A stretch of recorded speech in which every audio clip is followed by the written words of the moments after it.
E agora a gente vai falar sobre a lei dos superendividados. Tem direito sim, gente, para quem está endividado. E aqui eu já quero trazer uma coisa. Algumas pessoas falam, endividado, inadimplente, superendividado. Bruna, que tudo isso tem diferença? Tem diferença sim. Vamos trazer algo interessante. Endividado. Quem que é o endividado? Se você comprou alguma coisa para pagar depois, você tem dívidas, certo? Então, Bruna, mas eu pago em dia, eu pago na data certa, ok. Mesmo assim, se tem algumas parcelas a vencer, você é uma pessoa que tem dívidas. Até aí, tudo ok. Só que existem pessoas que não conseguem mais honrar os seus compromissos financeiros. E elas terminam parando lá naquela mesinha, naquele tão temido SPC de Serasa, por exemplo.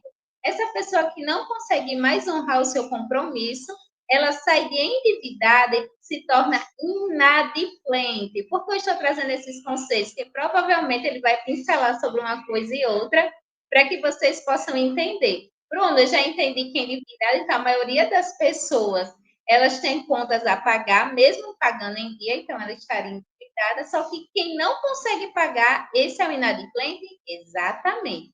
E esse super endividado, Bruna, que lei é essa que trata de super endividados? O Franciado vai se aprofundar, mas o que eu quero trazer para vocês é o seguinte, existem pessoas que já estão numa inadimplência tão corrosiva que se elas forem pagar as contas, elas não têm nem pela sobrevivência básica. Então, essa lei foi pensada justamente para tratar junto com essas pessoas e ele vai explanar melhor para vocês.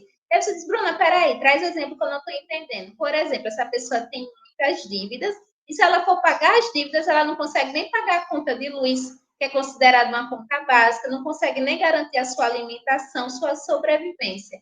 Então, para essas pessoas, existe uma lei que tem 2 anos aqui no Brasil e traz condições, facilidades para que essa pessoa que está nesse grau de inadimplência, ou seja, que está super endividado, possa honrar seus compromissos. Franciano vai agora trazer a explanação dessa lei. Se você tem alguma dúvida, você pode colocar no chat. Bruna, não estou conseguindo escrever minha dúvida no chat. Se inscreva no canal e você vai conseguir colocar sua pergunta aí. Já que você está aqui, já passou a entender seus direitos como consumidor, já deixa o teu joinha nesse vídeo e se prepara, porque se você está endividado, super endividado, ou melhor, ou até inadimplente, você vai dormir mais tranquilo hoje. Essa foi a proposta. Francialdo, acalma o coração desse povo que está nos assistindo, Francialdo. Certo. Não é tão simples, sabe, Bruno? Não é tão simples, a lei é nova, pouco se pratica ainda, mas existe uma ferramenta à disposição da sociedade. O superendividado, ele compromete o mínimo existencial, certo? Você que trabalha com finanças, você sabe que uma pessoa endividada, ele tem problema de ordem social, emocional, ele tem problema conjugal, ele tá até espiritual, como você bem colocou, né? Você fica angustiado, porque você não consegue, vamos dizer assim, honrar com seus compromissos. Eu tenho algumas orientações que são até, vamos dizer assim, vamos dizer assim, extra legal, paralegal, extra. Às vezes não adianta você lutar contra a maré, certo? Não adianta. Lembra de um princípio que eu falei logo no início, que era o princípio do quê? Da vulnerabilidade. Por quê? Porque o fornecedor, né, ele está aqui. Imagine lá o Banco Itaú, e você que ganha um salário mínimo, vamos dizer assim, é um grão de areia, e o Banco Itaú. Será que eu tenho condições de lutar contra o Banco Itaú? Eu que ganho um salário mínimo? Não. E aí, eu ganho um salário mínimo, meu cartão de crédito fez R$ 5.000. Como é possível isso? Não sei, mas gastou, né? Ah, mas eu tenho um princípio, eu tenho que pagar. Como? Vai roubar, vai matar? Não. E aí, assim, tem algumas situações que você pode fazer, que talvez seja analisar as cláusulas contratuais, se existe juros abusivos, se aquela dívida foi repactuada. Já atendi muita gente que diz assim, eu paguei o mínimo, não é que existe pagamento mínimo, paguei a quantia na fatura e quando foi na outra já veio parcelada. Sim, existe uma lei que diz isso. Quando você não paga a fatura inteira, fica. a operadora do cartão autorizada automaticamente a fazer o parcelamento daqueles valores que você não pagou. Por que isso? Para que você não entre no juro do rotativo. Antigamente você ficava, o juro era de 300 e 400%. Hoje não. Ah, a fatura é R$ 1.000, só paguei 500. Aqueles R$ 500, a operadora do cartão já vai fazer um plano de parcelamento e ele vai dizer X, vai ser 10 parcelas de R$ 600. Aí ele já joga na fatura. No próximo mês vai vir o que você consumiu, o que você gastou, mais aquele parcelamento. Aí alguém procura e diz assim, mas eu não autorizei. Não, mas a lei autorizou, justamente para proteger o consumidor, porque antes ia para um tal de rotativo que o juro ele era abusivo, de maneira que chegava a 400%. Então, é permitido que a própria operadora já faça esse parcelamento para que não haja uma abusividade maior do que já existe, né? Então, o que eu quero dizer? Às vezes você não tem como lutar, não tem como lutar. E aí você tira o sono, você não dorme à noite pensando, eu ganho um salário mínimo e minha fatura é R$ 5.000. Ou você quebra o cartão e vai para o parcelamento e tenta pagar numa parcela que é possível, ou você dá um stand-by e vai para a inadimplência. E quando você entra na inadimplência, e aí você passa. Se você tiver adimplente, você não tem interesse para o banco. Mas se você estiver inadimplente, e Bruna fala sobre isso na sua mentoria, né? Tiver inadimplente, e aí os bancos agora têm interesse em negociar com você. Se você tiver adimplente e dizer assim, olha, eu paguei a última fatura, mas a próxima eu não vou pagar, você está adimplente ainda. O banco vai querer negociar? Nunca na vida. Agora, se você tiver inadimplente, aí você vai começar a receber ligações todos os dias querendo negociar, querendo negociar. Tem umas piadas aí na internet que o cara diz assim, né? Ele diz, olha, meu crédito passou 30 dias para ser analisado. 30 dias, não, 6 meses. Aí eu estou em atraso em 30 dias, vocês já estão me cobrando. Não, quem está em análise agora é o banco. Agora que vocês que estão em análise. E é isso, né? Tem momento que você tem que entrar na inadimplência para que possa existir uma possibilidade de negociar, porque antes não há, o que é extremamente, vamos dizer, absurdo. Enquanto você está adimplente, era para surgir as possibilidades de negociação, mas não existe esse canal. Só existe um canal de negociação quando você está inadimplente. E aí, a gente sabe que o Brasil tem uma política que, com 5 anos, né, se você tiver do Serasa, do SPC Serasa, o seu nome sai desses órgãos. Contudo, não ilide ou não afasta o direito daquele banco ou daquele credor de estar lhe cobrando, né? Não ilide, você ainda deve. E ele pode passar o resto da vida ligando para você cobrando. Só que as cobranças não vai ser mais num valor, vamos dizer assim, no principal, mais os juros, as multas, não. Agora eles negociam qualquer preço, né? Dívida de 3, de 4, de 5 mil, você paga com 100, com R$ 200, e aí você está apto a entrar no mercado de novo. Agora, um conselho que eu dou, e Bruna trabalha com isso, é que para você entrar no mercado de crédito novamente, você tem que ter uma educação financeira. Porque se você não tiver uma educação financeira, logo, logo você irá se endividar novamente. Se endividar novamente. Tem uma brincadeira que diz assim: o pastor foi orar pela irmã, e aí, oi, pastor, tô devendo, tal e tal, e ele foi orar e disse assim: desaloja, desaloja. E ela dizia: sei, Riachuelo, Marisa, né? Porque a compulsão por comprar, o dinheiro virtual, o cartão, né? Isso gera nas pessoas uma euforia. Só que a gente tem que ter em mente primeiro a responsabilidade. Ah, eu estou comprando, mas um dia a fatura chega. E será que eu vou ter condições de honrar com isso daí? Então, a educação financeira, que é uma outra matéria a ser ensinada nas escolas, deveria a gente aprender realmente desde os primeiros anos de estudo, na pré-escola ainda, na educação infantil. Deveríamos ter aulas de educação financeira para que nós possamos nos tornar consumidores conscientes. Conscientes. Porque uma pessoa, um consumidor, que compra além daquilo que você ganha, ele não tem consciência. Ele não tem consciência. E é duro, é duro. Ele não tem consciência. Como é que eu ganho 1.000 e gasto 2? É uma pessoa que não tem consciência. Então, Esses princípios, essas bases, ela tem que ser ensinada na escola para que a gente possa, vamos dizer assim, crescer e ser um consumidor consciente. Mas uma alternativa é entrar na inadimplência. Só que ninguém quer receber os telefones, ninguém quer ficar sem crédito na praça, né? Qual a outra alternativa? E aí veio a lei do superendividamento. A lei do superendividamento, ela visa garantir o mínimo existencial, porque como Bruna bem colocou, superendividado é aquela pessoa que não consegue pagar suas dívidas e manter o mínimo para sobreviver. Olha só que dilema. Ou eu pago o cartão, ou eu faço feira. Ou eu pago o cartão, ou eu faço supermercado. Ou eu pago o cartão, ou eu pago a luz. Se eu pago o cartão, ou eu pago a água. Só que existem bens que são essenciais. Essenciais. E você tem que planilhar o que são bens essenciais. O que é bem essencial? Bem essencial, a gente pode entender, por exemplo, como alimentação, água, luz, né? Internet é um bem essencial. Se você trabalha com internet, é. Se não, não é um bem essencial. Certo? Então, você tem que eleger aquilo que é essencial. Se você está bem financeiramente, aí a gente vai do essencial, a gente extrapola um pouco, né?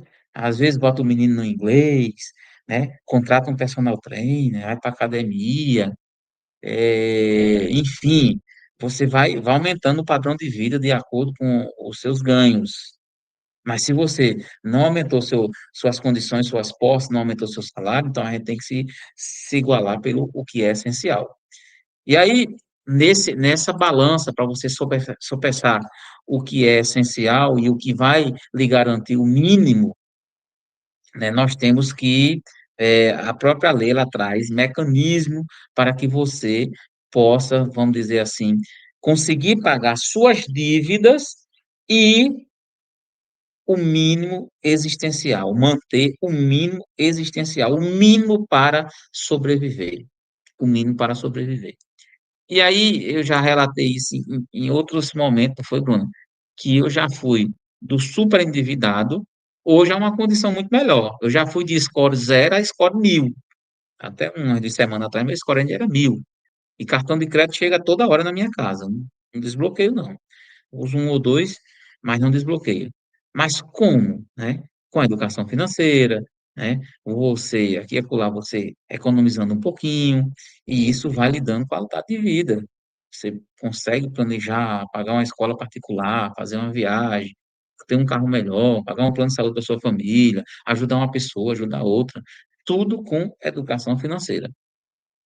E aí, a lei do superendividamento, ela permite que você apresente um plano de pagamento das suas dívidas, certo? Que a gente chama de repactuação de dívida. Não é simples. Você vai ter que ajuizar uma ação.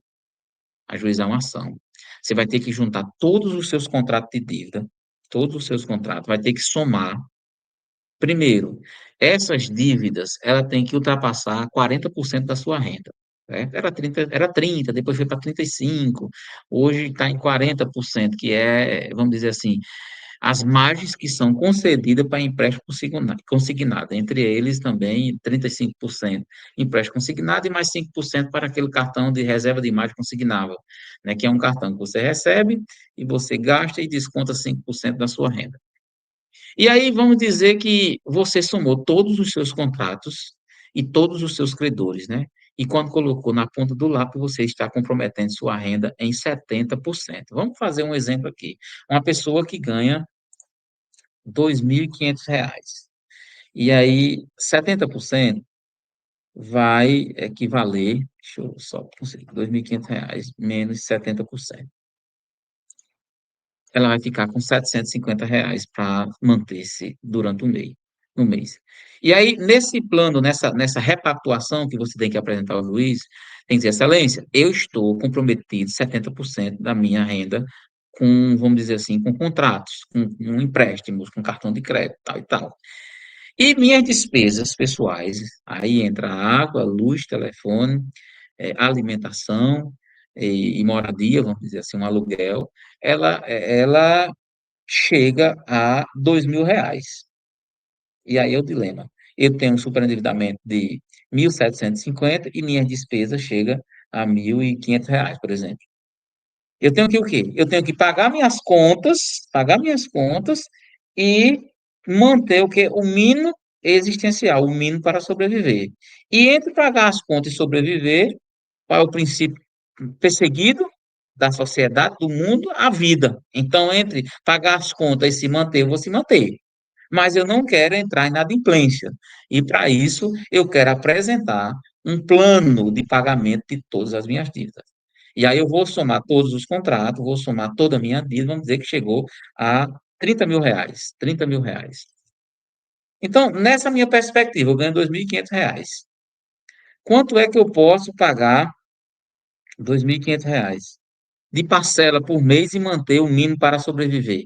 Vamos lá, eu tenho 1.500 que é para minha manutenção, então eu só posso pagar 1.000. Aí eu pagava 1.750, eu só posso pagar 1.000. E aí eu vou pegar esses R$ 30.000 e vou dividir em parcelas que se encaixem dentro daquele meu orçamento de 1.000. Isso é o que nós chamamos de plano de repactuação de dívida, certo? Eu estou botando assim um exemplo maior, mas tem gente que ganha menos, 1.000.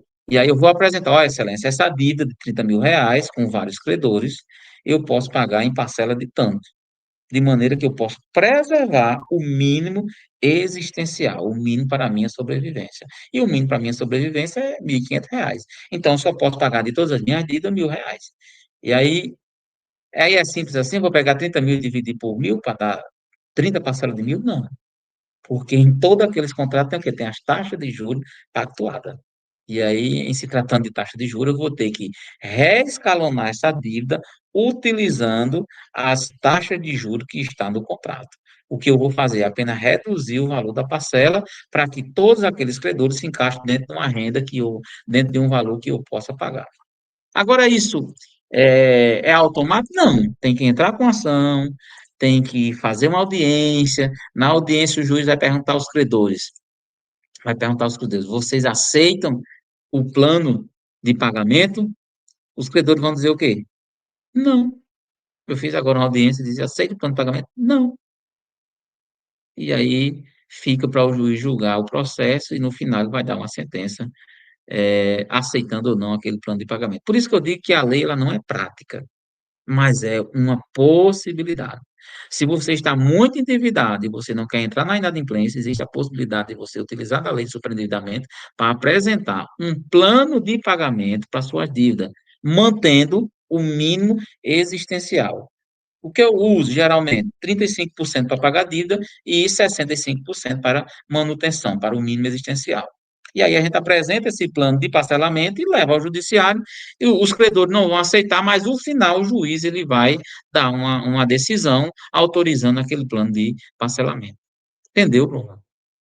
Deixa eu só ver se tem mais alguns pontos. Francialdo, agora Olha, algumas questões. Quem é que entra nesses credores? É só tipo assim, bancões, etc. Eu estou fazendo perguntas que eu estou imaginando que as pessoas tenham. Ou credores do tipo assim, estou devendo ao meu amigo Francisco, estou devendo a um irmão, e se for ou só os grandes credores? Como é que funciona isso? Porque eu vi que os grandes financiamento. os credores, na grande maioria, são o quê? São bancos, né? Cartão de crédito, empréstimo consignado. Aí vamos pensar, vamos lá, eu tenho uma dívida muito grande com a companhia de energia. Pode ser um credor, posso colocar. Com a conta de água, com a internet. Eu posso colocar no meu plano de parcelamento esses credores. Agora, lembra que a gente está tratando de quê? De relação de consumo. E aí tem uma coisa bem interessante. Consumidor é toda pessoa física ou jurídica, né? Assim, que está na ponta final. Fornecedor, aquele que fornece um produto ou um serviço. Agora, a partir do momento que eu pego com Bruna R$ 5.000 e vou pagar em 10 parcelas de 500, Bruna é uma fornecedora? Eu sou um consumidor? Não. Então, não posso encaixar na lei. Isso é uma relação civil entre pessoas, não é uma pessoa, não é uma relação de consumo.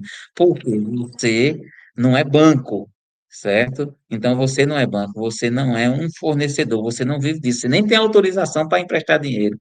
E ainda mais se for remunerado. Emprestar pode emprestar, né? Agora, se ele for remunerado, que seria a agiotagem, né? Isso aí não é permitido. Emprestar, pode emprestar. Agora, eu não posso colocar, né, no meu plano de parcelamento uma pessoa física que me prestou R$ 5.000 e eu quero entrar nesse plano de pagamento. Não. Teria que ser o quê? Fornecedor. Pessoa jurídica ou física, uma pessoa jurídica que fornece um produto ou um serviço. E aí, lembra que lá no rol do artigo 6 serviço, está o quê? Está o quê? Os bancos, né? Financiamento, cartão de crédito, seguradora, tá, e tal, tá tudo lá. Esses daí são considerados fornecedores. Então, meus credores seriam, em tese, as pessoas jurídicas, que eu tenho uma relação de pagamento, talvez de trato sucessivo, ou seja, mensalmente eu tenho aquela obrigação, vamos dizer assim, essa obrigação contraída mediante um contrato. É tanto que eu tenho que juntar todos os contratos. Ah, mas eu não tenho acesso aos contratos. Mas eu menciono as dívidas e o juiz determina que em 5 dias que o fornecedor, junto no processo, os contratos. Compreendeu? Interessante. E algo isso sobre os financiamentos de programas de casa, de carro, isso entra? Entra sim. Financiamento de casa, de carro, de cartão de crédito, de empréstimo consignado. Bruna, eu vou ser muito sincero. Sabe quem é que entra muito numa perspectiva de superendividamento? Servidor público. E eu explico por quê. Servidor público, ele tem, ele tem um crédito muito fácil. Por quê? Porque ele tem o tal do empréstimo consignado. Então, todo mundo que entra no serviço público, logo de cara, ele já tem 40% da sua renda disponível para empréstimo, né? Que a gente chama de margem consignável. Nos contra-cheques já vem lá. Margem disponível para empréstimo consignado, sei lá. Aí tá lá, 40%. Vamos dizer que acaba ganhando 10 mil, ele tem R$ 4.000. Então, o cara vai se endividar. Se endividar. Só que além daquele empréstimo consignado, ele vai contrair outras coisas. Porque de desconto oficial no seu contra-cheque só vai entrar o quê? Só vai entrar os consignados. Mas eu posso ir por fora, contratar, comprar um carro financiado, que não entra no contra-cheque. Eu posso comprar um carro, eu posso comprar uma casa, e aí eu já comprometo 40%, mas não sei quanto dos outros empréstimos, das outras operações que eu realizei, e eu entro no superendividamento. E aí, servidor público ele entra, ele fica super endividado, de maneira que ele tem que escolher muitas vezes, entre o mínimo existencial e pagar os contratos, né, pagar as suas dívidas. Só que tem um detalhe, às vezes tem uma situação que é bem periclitante, bem difícil. Diz aí, por exemplo, eu tenho um carro financiado e tenho a casa. Se eu não pago o carro, o que que acontece? O banco vem e entra com ação de busca e reintegração, de busca e apreensão e leva o veículo.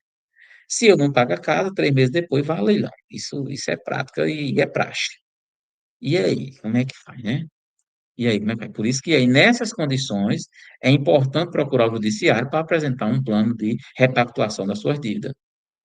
Porque senão você vai comprometer, por exemplo, um bem que é uma casa, né? Um carro, ele é, vamos dizer assim, essencial? Não, um carro não é. Se eu não estou podendo pagar, eu tenho que ter a consciência de procurar o banco, ou fazer uma devolução, ou vender e tentar quitar a dívida, né, o saldo devedor, etc e tal. Mas já uma casa é um pouquinho mais delicado, porque é uma casa, ele é necessário para a sua sobrevivência, né? O seu bem-estar, o seu conforto e segurança, etc e tal.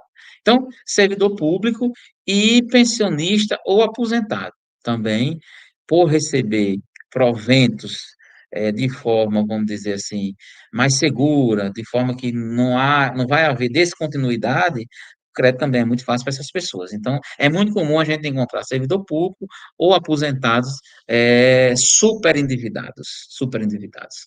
E aí é importante, sim, você fazer o plano de repactuação. Vamos já imaginar o trabalhador da iniciativa privada. Banco não tem muito interesse em fazer empréstimo consignado com iniciativa privada. Eu nem conheço nenhum que faça empréstimo, né, consignado com a iniciativa privada. Né? Porque o trabalhador da iniciativa privada, ele pode estar trabalhando hoje e amanhã ser demitido. E qual é a segurança que o banco vai receber? Já o servidor público, não. O servidor público ele tem uma garantia que só pode ser demitido se fizer algo muito grave após um processo, né, disciplinar e com exoneração. Então, esse é o detalhe. Gente, quando ele fala assim, com trabalhador privado, CLT, tá, gente? Ou empreendedores, enfim, seja o que Isso. for. É, desculpa. E com contra, tipo assim, passou no diário do Estado, ele levou no banco, não tinha nem um contra-cheque, ele levou no banco a publicação e ele conseguiu comprar o carro. Diga aí para você ver a facilidade. tem facilidade.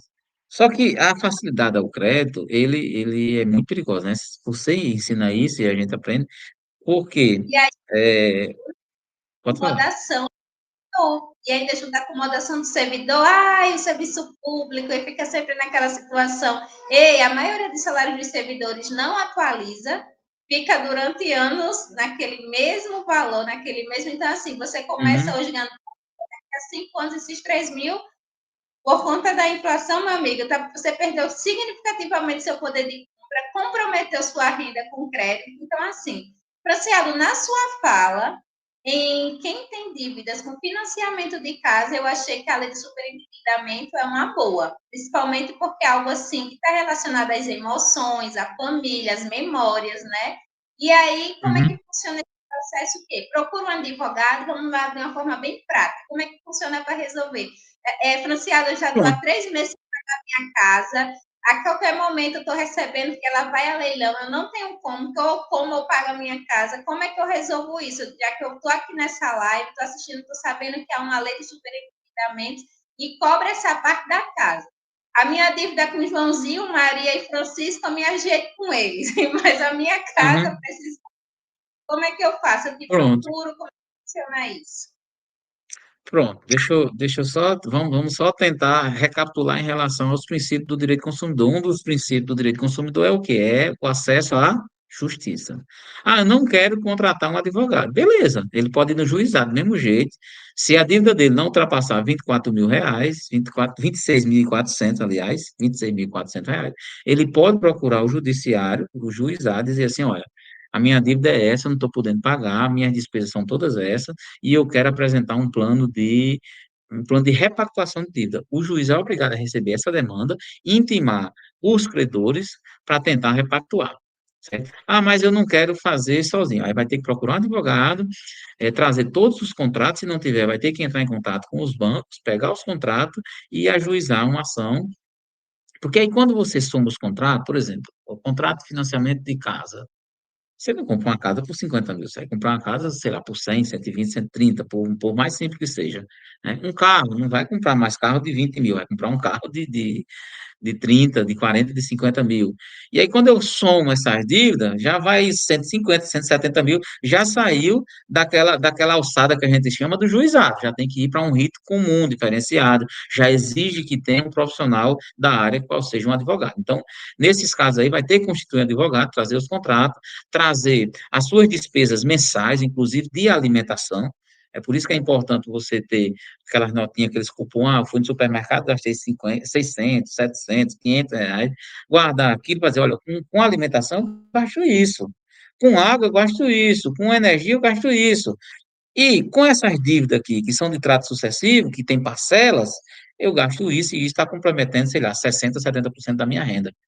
Eu não quero perder minha casa porque eu não vou para a rua. Então, eu quero apresentar um plano de pagamento e repactação dessa dívida para que ele se encaixe dentro da minha renda e eu possa me manter, né, o mínimo existencial, me conseguir se manter com a renda, preservando esse mínimo existencial para minha manutenção. Então, é nessa perspectiva. Se você está super endividado nesse contexto aí, procurar um profissional para entrar com ação e um plano de repactuação da sua dívida. Gente, nesse caso, em relação à casa própria, então essa lei realmente veio abraçar. Agora sim, eu entendi muito bem a fala de Aldo referente a aqueles outros casos, né? Dívidas com crédito, com cartão de crédito, etc. Só para não ficar inadimplente, só para não ficar com o famoso nome sujo, gente, não vale a pena esse estresse, não, né? Pelo que eu entendi aí dos desafios. Vem para a mentoria de finanças que eu te ensino o método tudo ou nada e tu se livra disso na maior tranquilidade do mundo. Organiza suas contas, porque assim, não sendo uma demanda dessa, né, de casa que você pode cobrir, porque além de uma casa, são dívidas de mais de R$ 100.000. E aí, assim, você resguarda esse bem tão precioso, né, que é um bem de memória, seus filhos, é o sonho da casa própria, né, Francialda, que está em jogo. Agora, uma situação também tem que ser analisada. Geralmente, quando você faz um financiamento, a não ser que durante esse percurso houve perda de renda, né? sei lá, quando eu fui financiar, eu declarei lá e provei que tem uma renda X e que da minha renda eu poderia comprometer, sei lá, 30% com o financiamento habitacional, né? Então, o que sobreveio depois, né? Sobreveio depois, geralmente a lei olha para isso também, né? Ele não vai mexer na parcela daquilo que veio primeiro, porque quando entrou aquele financiamento, eu estaria como? Eu estava dentro da margem, estava dentro da margem. Qual margem? Dos 30%. Se sobreveio dívida depois, eu tenho que renegociar as outras dívidas, tá? Tem que se manter, tem que se manter. E aí, como eu falei logo no início, Bruna, a lei ela não é simples e também ela não é muito aplicável, não é muito fácil de se tratar com ela. Nesse período de implantação da lei, eu ajuizei duas ações. E eu posso até trazer aqui caso para vocês terem uma ideia de que não é fácil. E em que pé anda? Quando foi que eu ajuizei? Quando foi que houve a audiência? Apresentamos o plano, o juiz não deu a liminar. E aí teve, deixa eu só achar aqui rapidinho o processo. Para você ver que não é simples. Eu vou trazer um caso concreto para a gente, para mostrar para vocês que não é simples trabalhar com a lei de superendividamento. E o judiciário, pelo que eu vi, pelo que eu tenho estudado, ele não está preparado também, não tem ainda, vamos dizer assim, entendido porque se trata de lei de consumo, então tem que haver, de qualquer forma, uma sensibilidade pelo juiz. Olha só a minha demanda aqui, olha só, pela lei do superendividamento. A minha cliente, ela tem um salário líquido de 1.652, de 1.652, e ela tem parcelas oriundas de contrato no valor de 1.273, o que compromete a renda dela é em 77%. Em 77%. Isso mostra que realmente ela está super endividada. Mostra que ela está super endividada. Por quê? Ela tem 24% da sua renda disponível para sua alimentação, para pagamento de água, luz, internet, medicamento, que é uma pessoa que tem problema de saúde, e 30% seria apenas 495. De maneira que, se o juiz tivesse acatado a liminar, ela ia livrar, ia ficar pelo menos com 1.200 para o seu mínimo existencial, e dentro do plano de pactuação, ela ia pagar de parcela apenas 495. Dei entrada na ação, apresentando um plano de repactuação, né? Lembrando, água, luz 354, alimentação 925. Então, com isso, ela só poderia pagar de parcela de prestação R$ 995 reais. E aí a gente apresentou esse plano, o juiz vai indefere a liminar, né? Ele já poderia ter deferido a liminar para que, a partir daquele momento, as suas dívidas, as suas parcelas fossem apenas de 495 e não de 1.293, certo? Aí isso ocorreu em outubro de 2023, tivemos uma audiência agora recente, e quando dá audiência, no dia 23 de novembro, se a pergunta se a acordo dos credores não aceitar, o juiz me intima para apresentar réplica e o processo ele está concluído para despacho sem perspectiva de decisão nesse processo. Então, para vocês terem uma ideia que não é simples e nem é rápido. Até que se chega a uma decisão, você já está o quê? Inadimplente ou então morreu de fome. Esse é o certo. Então, por isso que eu acho que a lei ela não tem tanta efetividade, não é simples. Embora a lei do consumidor diz que o acesso deve ser facilitado, que o consumidor ele é hipossuficiente juridicamente, economicamente, mas infelizmente é uma crítica que eu faço. E aí, não sei se vai chegar no ouvido de algum juiz. Os juízes que nós temos hoje, eles não talvez tenham se formado nessa nova, vamos dizer assim, fase do Código de Defesa do Consumidor.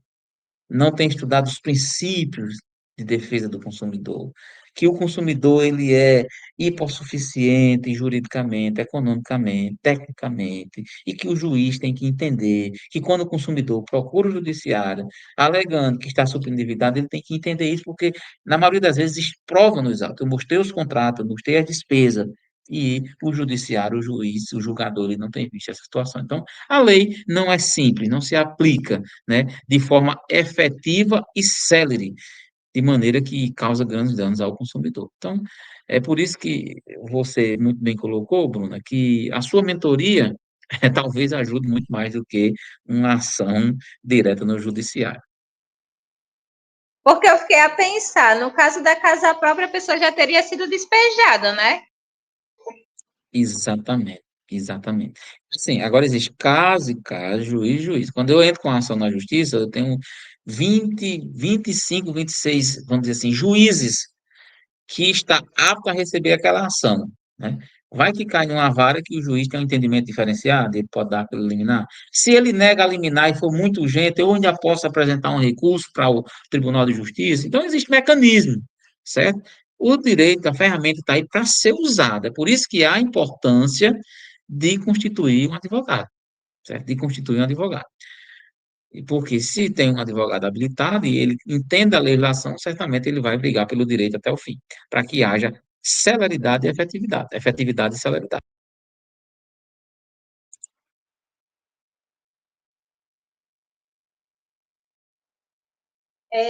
Gente, em resumo de tudo isso, conheça o seu direito.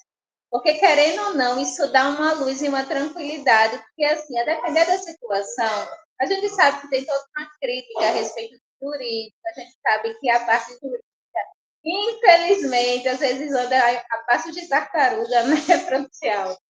Mas quando você é um consumidor consciente, você tem, você tem sim a possibilidade de descansar. E a depender do seu caso, gente, agora quem fala a palavra de finanças. Tudo bem ficar com nomes conhecido como nome sujo. Na mentoria, as meninas até aprenderam algo para se livrar desse termo pejorativo e ficarem mais tranquilas na hora de negociar suas contas, negociar suas dívidas, porque não vale a pena impactar a sua sobrevivência, né? Você tem que sobreviver, você tem que ter paz, você tem que ter saúde emocional. Não adianta virar dois pagadores de boletos enquanto casal, né, Franciele, que só fala em contas, e vai terminar arruinando um casamento porque você não teve uma educação financeira. A questão é sim, invista em você. Aprenda a ter uma boa relação com o dinheiro. Olha, o dinheiro é um excelente servo, mas ele é um péssimo senhor. Bruna, mas diante de todos esses desafios, por que conhecer essa lei? Porque, assim, gente, se houve uma necessidade de trazer isso, existem elementos, e aí cabe a dar trabalho a pessoas como o Marcial, né? Que se preparou, que passou mais de 5 anos na faculdade, fora as pós e etc., que está preparado para lidar com isso. E eu gosto de profissionais como ele que diz, olha, é um desafio, mas se está em lá a parte jurídica, você tem direito e a gente vai, enquanto advogado, né, Francialdo? Resguardar para que seu direito seja protegido, seja alcançado e Exatamente. você possa. Não, assim, não é simples, é um caminho a percorrer, mas existe uma ferramenta, uma legislação que está à disposição do consumidor. A minha crítica é somente em relação à efetividade e celeridade, né? Efetividade e celeridade. Mas, assim, está à disposição, toda legislação no Brasil, ela demora um certo tempo para pegar, como tudo, né? Tudo no Brasil demora um certo tempo para pegar. Nós estamos falando de uma legislação que é bebê. Eu espero que no futuro, em pouco tempo até, exista, né, mais efetividade, mais divulgação, mais conhecimento pelas pessoas em relação à legislação. Porque são poucas pessoas que ainda procuram o judiciário para discutir superendividamento, acredita, Bruno? Então, por isso que talvez não se tenha tanto julgado, tantas decisões, porque as pessoas ainda não conhecem. E a importância de um momento como esse, de estar apresentando que existe uma viabilidade, que existe uma legislação que protege o consumidor, que está à disposição do consumidor, vai possibilitar e favorecer que pessoas, né, procurem o judiciário para rediscutir e apresentar plano de repactuação de dívida. Porque isso não é novo. Em relação, por exemplo, eu vou pedir uma empresa que está com dificuldade financeira, ela vai para a justiça e pede o quê? Recuperação judicial. Tem gente que diz, entrou em falência. Não, recuperação judicial. E o que é recuperação judicial? É eu pedir aos meus credores, eu pedir ao judiciário, que o judiciário autorize eu repactuar minhas dívidas com meus devedores, com meus credores. Entendeu? Então, isso já existia para as grandes empresas, né? As empresas que, quando estavam em dificuldade financeira, procuravam o judiciário para apresentar planos de parcelamento de sua dívida, e hoje isso chegou até o consumidor. É mais usado? Sim, é usado pelas empresas. Quando está em dificuldade, está tendo dificuldade de pagar os seus credores, a empresa séria que não quer quebrar, ele vai e entra com um plano de recuperação e aí muitas vezes consegue sair. Por exemplo, a Latam já entrou com um plano de recuperação judicial, a própria Oi já entrou em recuperação judicial e eles muitas vezes conseguem sair, repactua suas dívidas, paga e volta novamente a operar sem grande dificuldade. E isso também é possível com o consumidor. Bruno, antes de encerrar, eu acho que a gente caminha já, tem mais de uma hora, né? Por final. Tem, temos Teria, uma tem duas. Sim. já, mas só finalização antes de eu abrir para você responder as perguntas. Não, só duas ações que eu queria divulgar, sabe? Que é de interesse do consumidor de uma forma geral, que seria, eu acho que muita gente procura, deve saber, que é uma ação do PASEP e uma ação também no que diz respeito ao Sisbajuda ou Banco Central. Eu vou tentar esclarecer, porque possa ser que alguém se encaixe nessa situação. É muito comum você estar limpo, vamos usar aí o termo sujo, né, não ter restrição junto aos órgãos de proteção ao crédito, como Serasa e SPC. Eu paguei todas as minhas dívidas, eu negociei, e eu vou tentar financiar um carro, vou tentar tirar um cartão de crédito, e esse crédito ele é o quê? Negado. Por quê? Porque apesar de você ter negociado a dívida, ter pago, não ter inscrição nem do Serasa nem do SPC, você fica inscrito no Banco Central, chamado Sisbajude, e isso é indevido, indevido. Porque se eu paguei minha dívida, eu não posso estar inscrito lá. E aí, como é que eu tenho acesso a isso? Vou disponibilizar o link. Quem tem acesso à conta Gov, eu acho que no nível prata e ouro, é possível entrar lá nas suas dívidas do Banco Central, certo? E clicar no SCR e lá vai constar. Se essa dívida que você pagou constar como prejuízo, certo? Você pode ajuizar uma ação por danos morais contra aquela empresa que não deu baixa no Banco Central de uma dívida que você quitou. Se ela recebeu R$ 1, se recebeu três, se recebeu a conta inteira, se recebeu parcelado, problema dela, ela recebeu, deu por quitado. Né? A lei diz que se você aceitou receber de uma forma diferenciada ou da forma diversa do que foi contratado, está quitado. Você aceitou. Eu não posso continuar com o nome do cliente no Banco Central constando como prejuízo, certo? Porque se constar com prejuízo, você pode ajuizar uma ação e você vai receber uma indenização em razão disso. Então, é importante. Depois eu acho que eu vou te mandar o link de como consultar, tem um materialzinho. Não sei se você já fez isso. Já fez isso, Bruna? Já consultou? Eu não consultei, mas eu soube dessa informação e esse acesso, gente, ao Gov, se você colocar gov.com.br, você faz assinatura, é muito simples, não tem custo nenhum. E isso Uhum, diferencial do foi um ouro, viu? Um ouro assim, tá aqui, Tom, quer receber danos é. morais? Uhum, E aí, às vezes, você faz, caramba, porque eu não estou conseguindo pegar crédito, mas ali é um problema que pode ser uma grande solução para você, e você nem imagina e está para lá em hoje. verdade. Eu recentemente tive uma cliente que ela não tinha dívida no Serasa nem no SPC e não tinha acesso. Quando a gente consultava o SCR dela, no Banco Central, constava que aquela dívida que ela pagou estava com prejuízo. e aí a gente ajuizou a ação, de imediato o banco mandou um acordo de R$ 4.000 e se comprometendo a tirar aquele prejuízo do Cisbaju dela, né? Porque toda operação de crédito que você faz, seja de cartão de crédito ou de financiamento, fica um registro no Banco Central, certo? Se você está em dias, beleza. Agora, se você não pagou, fica constando como prejuízo. Ah, mas eu paguei, consta como prejuízo, então isso aí está indevido. E aí, um outro tipo de ação é em relação ao PASEP, né? Quem é servidor e se aposentou nos últimos 5 anos e entrou no serviço público antes de 88, é possível ter uma atualização do saldo do PASEP. Eu explico. É bem complicado de entender porque você tem que ir no Banco do Brasil, de entender não, de operacionar, mas é possível. O Banco do Brasil já está preparado para isso. Você vai no Banco do Brasil, você vai pedir os seus extratos de 88 e 89, e você vai perceber que no ano de 88, do mês 8 para o mês 10, seu saldo de FGTS, do seu saldo de PASEP, ele sumiu da conta. Tipo assim, 50 mil cruzeiros. Isso em 8 no mês 8 de 88. Quando é no mês 10 de 88, o que era 50 mil está 5. Então, simplesmente sumiu da conta do Banco do Brasil, né? Porque quem opera o PASEP é o Banco do Brasil. Sumiu. E aí, quando você se aposentou, foi lá receber seu saldo de PASEP, porque você entrou no serviço público antes de 88, tinha poucos reais, 600, 500.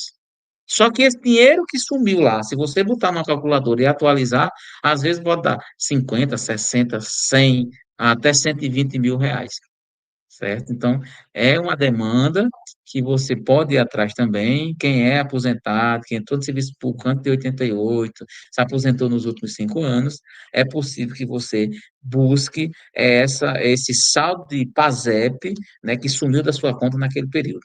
E aí você, constatando que foi retirado esse dinheiro, você lança na calculadora, faz a conversão para o real, aplica as atualizações e você tem esses valores a receber mediante uma ação judicial. Então, seria essas duas ações que eu teria para divulgar a título de informação mesmo, porque está dentro da seara do direito do consumidor. Bem que essa de PASEP não chega a ser uma demanda de consumo, chega a ser uma demanda legal. Ok, Bruno? Estou à sua disposição para pergunta, algum esclarecimento, porque aí a gente Estou já aqui, encaminha para o final, né? Chino tá dizendo, é o quê? Eu tenho um moro desse para recolher. Tem sim, gente. Coisa boa é a gente ensinar a gente conhecimento. E tá assim, né? Direito legal para vocês. Temos aqui uma pergunta muito interessante da Aline, que pode ser sua